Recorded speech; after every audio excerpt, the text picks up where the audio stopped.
Hello, everyone, and welcome to this week's edition of the Spanish Football Podcast. I'm Phil Kitromilides. I'm joined by Sid Lowe. Hello, Sydney. Hello, Philip. How are you?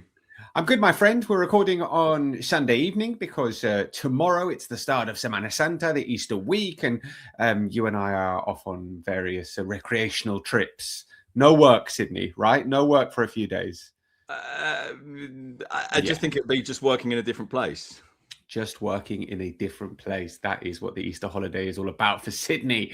I concur. Actually, I think I've got quite a bit of work to do. It's a busy next weekend is a very busy weekend in terms of La Liga and then the Champions League. So there's lots coming up. But on this podcast, we will be focusing primarily what happened in the Spain game on Friday. They looked pretty good. They looked pretty good in a 3-0 victory over Serbia in their penultimate friendly before the World Cup. More on that in just a second. I just want to let you know, if you haven't got a ticket already, don't forget that TSFP is heading back to London for another live show. It's on Friday, the 24th of April, 6:30 p.m. upstairs at the Fox and Green pub on Upper Street. Tickets are on sale now. They're £19.50, and that includes a drink. We'll be there for hours, so come and join us. We've actually already sold most of the tickets, so make sure you get one because it's a small venue. It's intimate. There aren't a lot of tickets. You can find the link in the episode description or on our social media. And while we're talking about you buying stuff, the La Liga season is heading towards an exciting finale. And then we've got the World Cup to look forward to. So come and join us at patreon.com/TSFP. Patrons get the Monday and Friday podcast without any adverts. There's a Q&A pod, a bonus pod every week. And there's the newsletter, the diary, and the Discord.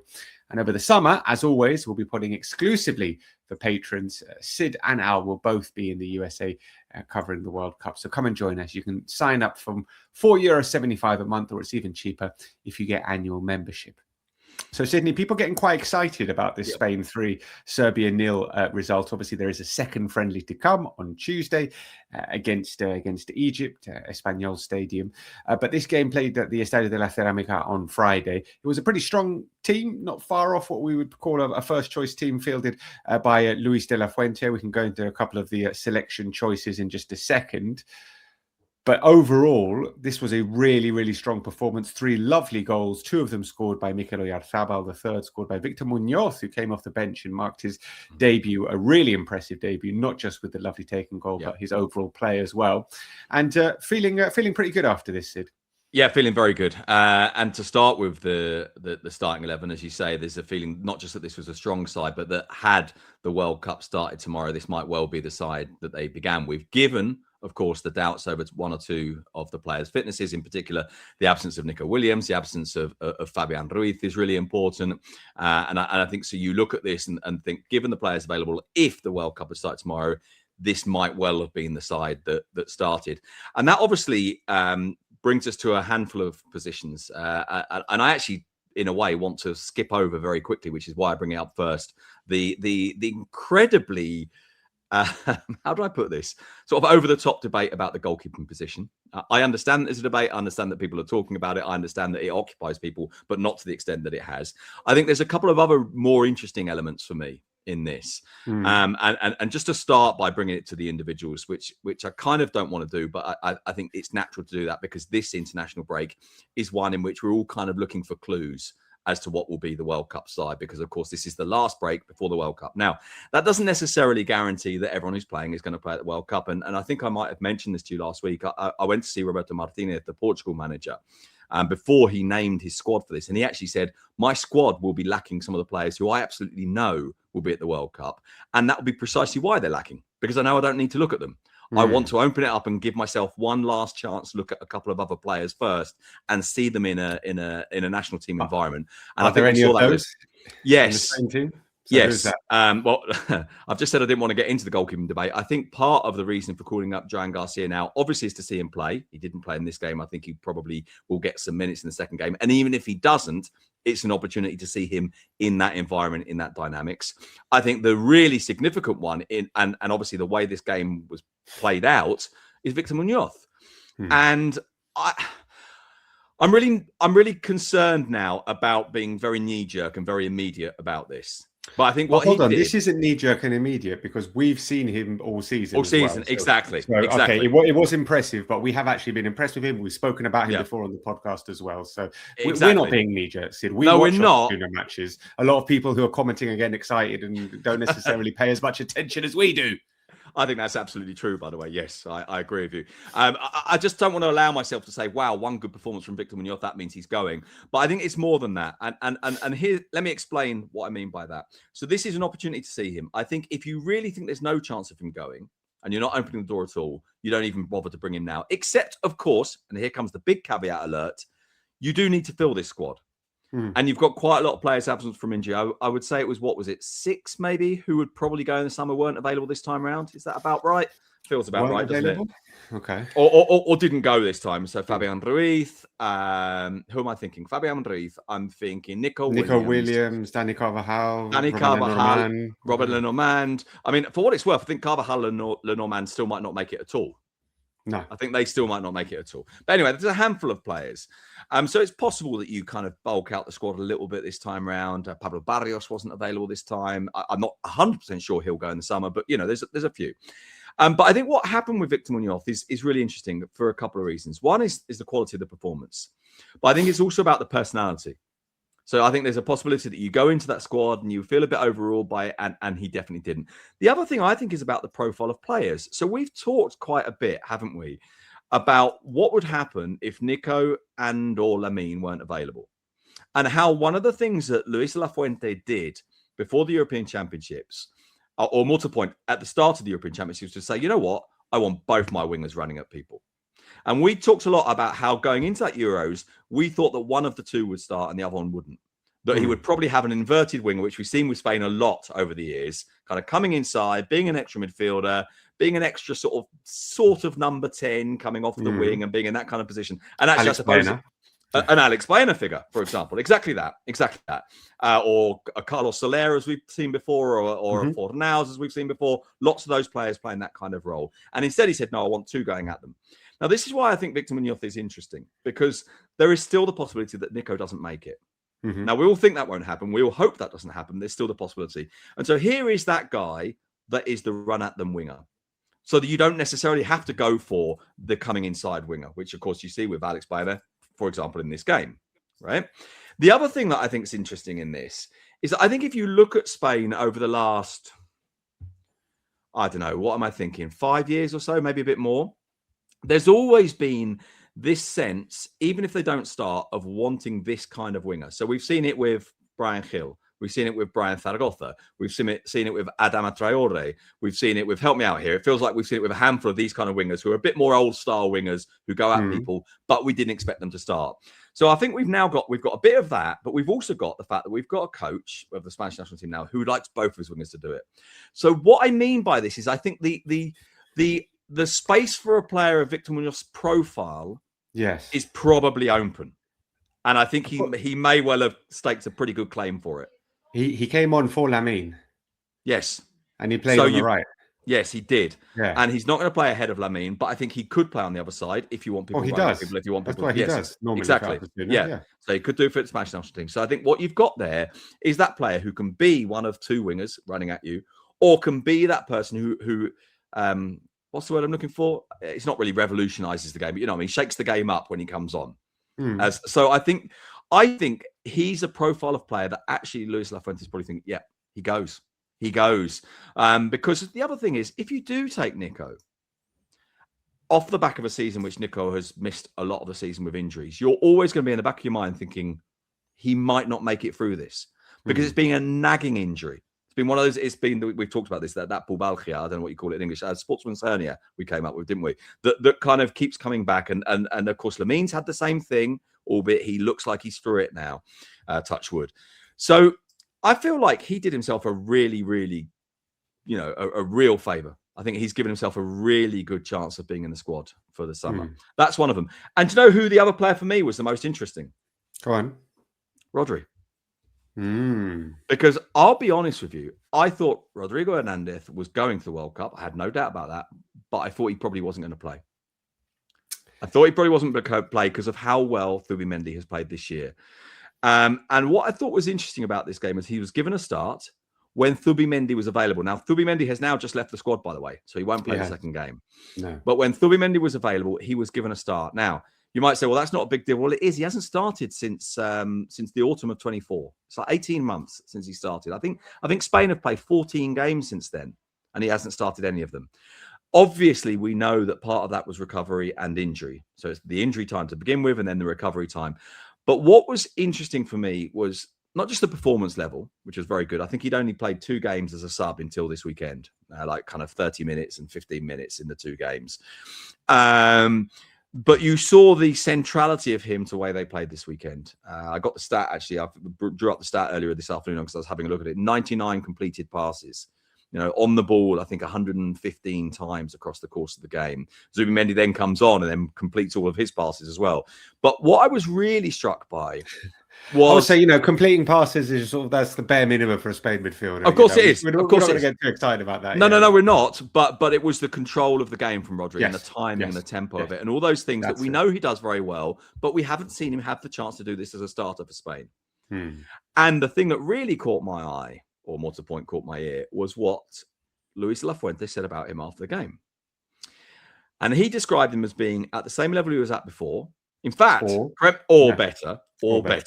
Now, I think that's Luis de la Fuente doing Luis de la Fuente things, right? Talking up his players. But I thought it was interesting that he said it. He also described him as the best midfielder in the world, said, with the permission of Zubimendi. But here is the manager sort of saying, however happy we were with the other guy, the first guy is back. And I was really struck by that. I was really, really struck by that because I didn't think he was in a hurry to bring Rodri back. In fact, he hasn't been in a hurry to bring Rodri back because it could have happened sooner. But he's done it just in time. We wondered about the position of Pedri in this team. It's something that Luis de la Fuente has struggled with, in theory, in this game, playing alongside Rodri.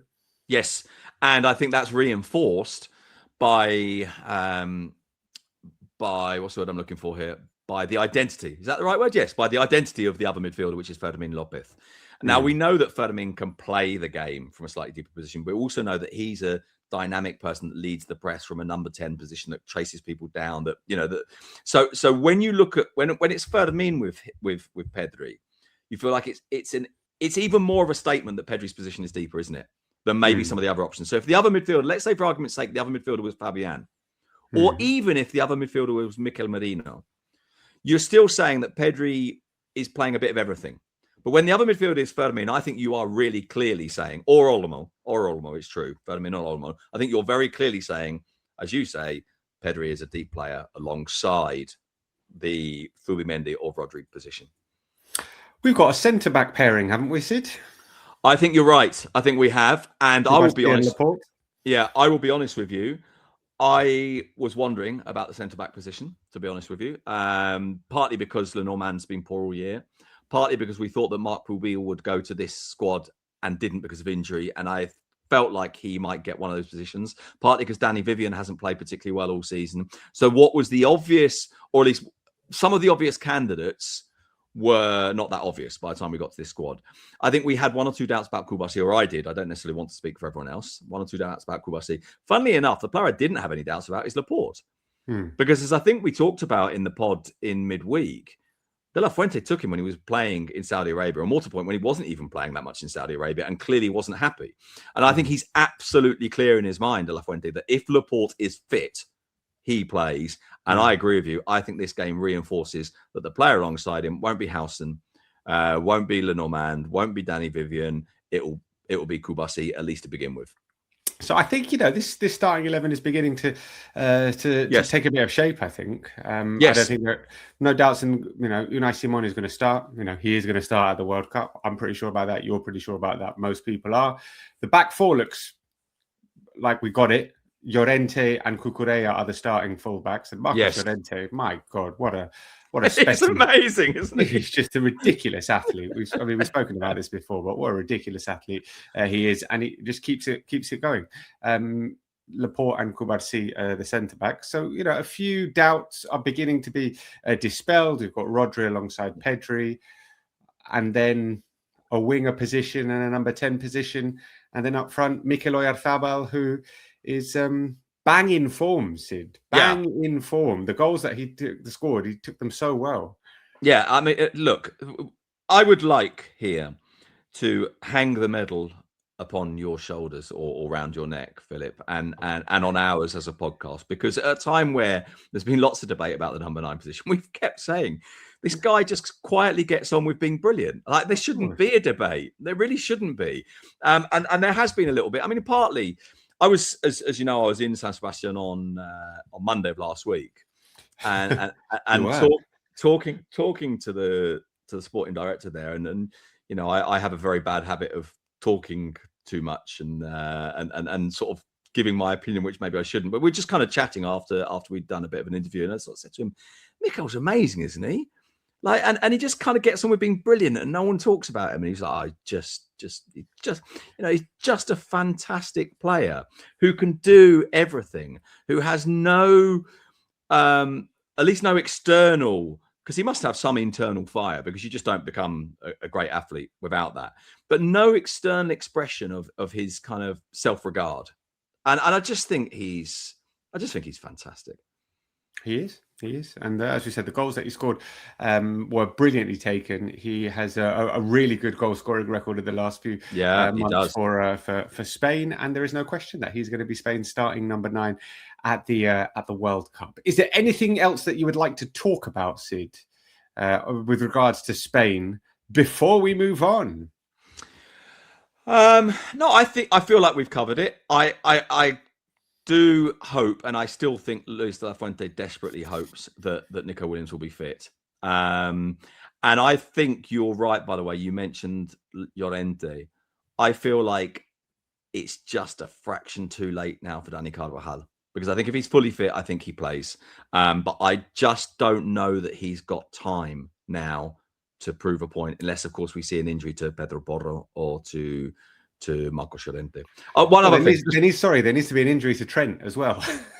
Well, yes, actually, that's a very fair point. Actually, yes, because you're absolutely right. Because even if Dani Carvajal is fit, he's not going to play very much, as you say. Yeah, I agree with you. Unless Trent gets injured as well, or unless, for whatever reason, if Real Madrid can progress in the Champions League, maybe there's a degree of rotation that gives him some opportunities, but it won't give him many, will it? It won't give him many. No. There's not that much time left. There's not that many games left, exactly. Yeah. All right, there we go. Spain beating Serbia 3-0. Obviously, relatively modest opponents. They're not going to the World Cup, but you can only beat the side that were in front of you. And Spain were very, very good and playing some exciting football, scoring some lovely goals. And getting me pretty excited for what we're going to see in the World Cup. You asked me, Phil, if there was anything else I wanted to say. There is one thing I want to say. Did you know that this episode of TSFP is brought to you by our friends at NordVPN? I think you did. I do now, Sydney. The listeners will know that we travel a lot covering Spanish football. We follow Spanish teams around Europe in the Champions League. We do, all over the place. I mean, we do that. We go to 3 or 4 games a weekend. We're everywhere, us. The best way, if you want to do that as well, the best way to make sure you've got access to all your content from back home is using NordVPN. Which we will be using this summer when we head to the US for the World Cup and to Mexico. Right. Don't rub it in. I'm probably not going, but you and Al are. That's fine. Whether it's keeping up with the football, TV shows or movies, NordVPN lets you access your subscriptions back home wherever you are. And it's really easy to use, which is quite important if, like me, you're not particularly tech savvy. And it improves your internet security, which is important if you spend a lot of time using public Wi-Fi, like at train stations, airports and hotel lobbies, Sid. Are you suggesting something, Phil, that I might be in those kind of places quite a lot of the time? Very, very frequently. You connect with just one click. It's one of the fastest VPNs around, and you can use up to 10 devices with one account. For more information, and this is really important, you need to head to nordvpn.com/TSFP. And there's a 30-day money-back guarantee. You also get 4 extra months for free. So, Philip, if you could give us that link again. You can find it in the show notes. It is nordvpn.com/TSFP. Right, back to La Liga matters, and absolutely terrible news for Barcelona with Raphinha getting injured out with Brazil. He's out for 4 to 5 weeks. missing some absolutely massive games, Sid. Can't overstate how important an absence he's going to be. You look at the games that Barcelona have lost this season, and the vast majority have seen Raphinha not start them. There is a big correlation with them losing matches and Raphinha not being available. And this is huge, Sid. I mean, I don't want to sort of overplay this, but you and I both thought when we saw this, oh my goodness, Liga. There is. There really is. I mean, because look, I mean, there is anyway. In fairness, there probably is anyway, because it's only a 4-point gap between the two teams, and we're seeing the emergence of a Madrid side that's not too bad. When for most of the season, we've seen a Madrid side that really and truly has been. And it's almost miraculous that they're this close to Barcelona. But as you say, in those moments when we've had doubts about Barcelona, it's tended to coincide with Raphinha's absence. Now, I know we said this before, but let's repeat it. Let's not look at the statistics. The statistics which Raphinha felt, and I think with some justification, meant that he should have been a candidate for the Ballon d'Or last year, and he should have been a stronger candidate, and perhaps even should have won it. Certainly Diego Simeone says that he should have won it. And what was it that Flick said? He described it as a joke that he wasn't in the FIFA team of the year. And yes. I can understand that as well. But forget those stats for a minute. For me, I was going to say it's the intangibles, but they're not intangibles, not to coaches who've got the statistics. They will be able to give you the tangible measurements. But the basic thing of us goals and assists is not about that with Raphinha. It's about the leading of the press. It's about the intensity. It's about the contagiousness on the other players. It's about the attitude. All of those things which are really, really important for the thing that we all get obsessed about and we all talk about till we're blue in the face, and Barcelona's high line and the press and all that depends on Raphinha. We look at the back four, we look at the line, we don't look at the totality of it too often. Too often we don't look at the totality of it. And at the front of that totality is Raphinha. And I think his absence is absolutely gigantic. And you've just said, Liga, there is anyway, because it's only 4 points, because there's still a Clásico to come, in which in theory he will just about get back in time. But I would be nervous about suggesting that, because his previous injury, he sort of got back and wasn't really back. And it was the same muscle, I believe. And so there's that nervousness of missing the Clásico. And it only takes one game's wobble from Barcelona for Real Madrid to close in on. Now, I know that's on the assumption that Real Madrid keep winning, and they might not. I know that's on the assumption that Real Madrid gets the Clásico, have the opportunity, and get something from Barcelona, or at least aren't beaten by them. And that might not happen even with Raphinha missing. But the chances of it happening with Raphinha missing have just grown enormously. These are the games that he's going to miss. Yeah, please, give me the list, actually. Yeah, I'd like to know this. Yeah, go on. All right, so coming up this Saturday, away to Atletico Madrid in the league. Mm-hmm. Away to then home to Atletico Madrid in the Champions League. Yeah. Catalan derby at home to Espanyol. Yep. Away to Atletico Madrid in the Champions League. Home to Celta Vigo, one of the best away teams in the division who are flying high. Away to Getafe and away to Osasuna. Right. Let me tell you something. Then it's the Clásico. I mean, let me tell you that list of games. I will bet you whatever you want me to bet you that Barcelona do not win all of them. Wow. And okay, and I know that's not a huge bet, right? I'm not exactly tricky games there, Sid, to be fair. Exactly. I'm not exactly massively sticking my neck out, right? But as we've just said, let's go back to the context of this. It only takes one wobble for Real Madrid to get close to them. It only takes one. Now, admittedly, you could not win all those games, and if one of the games you don't win is one of the legs against Atletico and you do win the other, then fine.